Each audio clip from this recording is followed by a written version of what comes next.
Hello, welcome. Dr. Sushma Singh this side. Today in Unit 27 Dam and Displacement we are going to start our lecture with topic Arguments for Large Dams. The exposition so far has presented only the arguments against large dams. There has been, however, a strong support for large dams in India.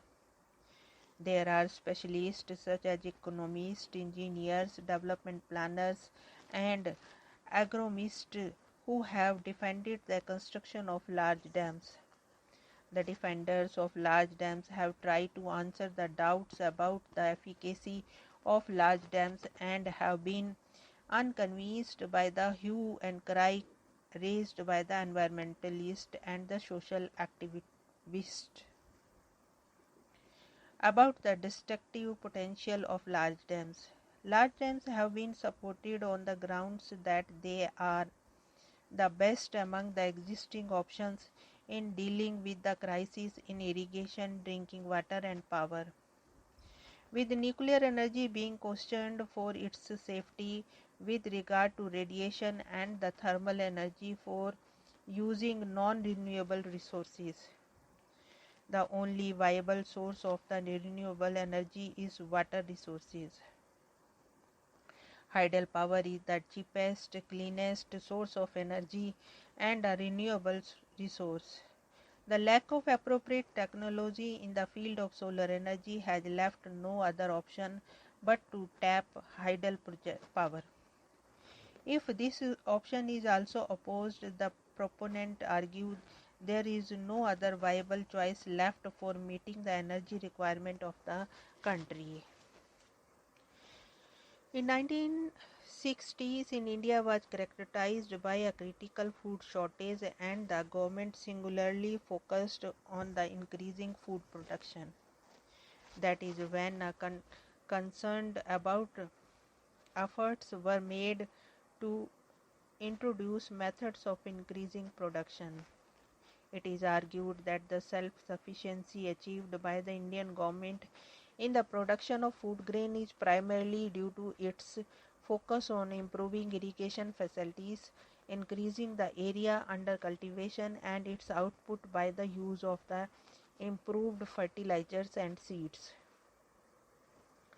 Without the introduction of modern techniques which have been criticized by environmentalists for its debilitating and poisonous effect on the soil and on the health of the general population, this feat would not have been possible.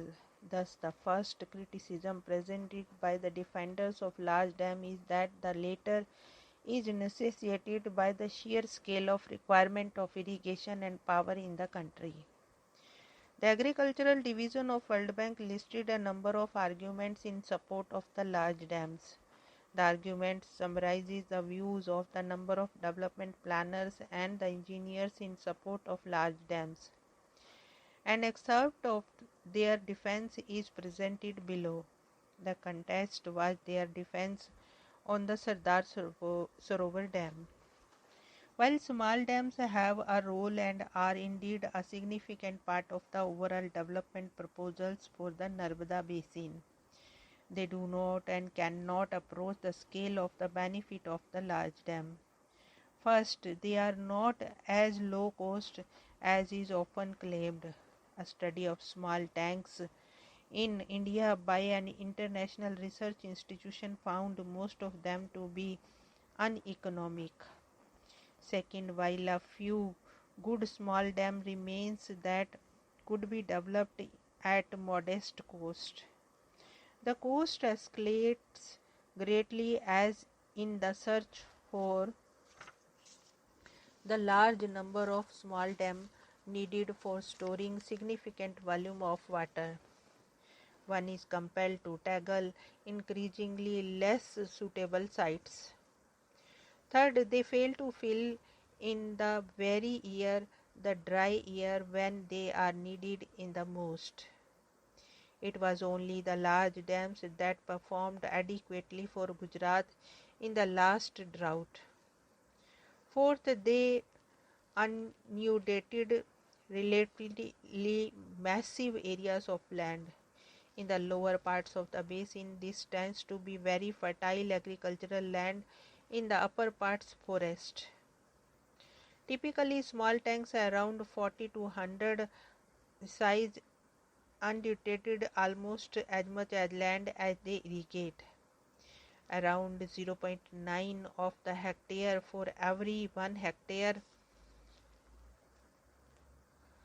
Sardar Sarovar will undulated only about 1.6% of the area irrigated. Thus, even if it were technically possible to find enough small dam sites to store the same amount of water, the land lost to the inundation could well be over 1 million hectares as about to about 37,000 hectares for the Sardar Sarovar Reservoir. An important issue raised by the defenders of large dam is the overexploitation of the groundwater for irrigation purposes. The small dams have been, according to them, proved to be poor substitutes, as people still continue to rely on groundwater for their most essential and regular requirements. With regard to detrimental consequences of large dam, the proponent of large dam admit that the large dams do submerge large tracts of forest, but also draw attention to the fact that the loss of the forest in the Narmada basin has been at the rate of about 20,000 hectares per annum without the large dam in place or any other mega development project.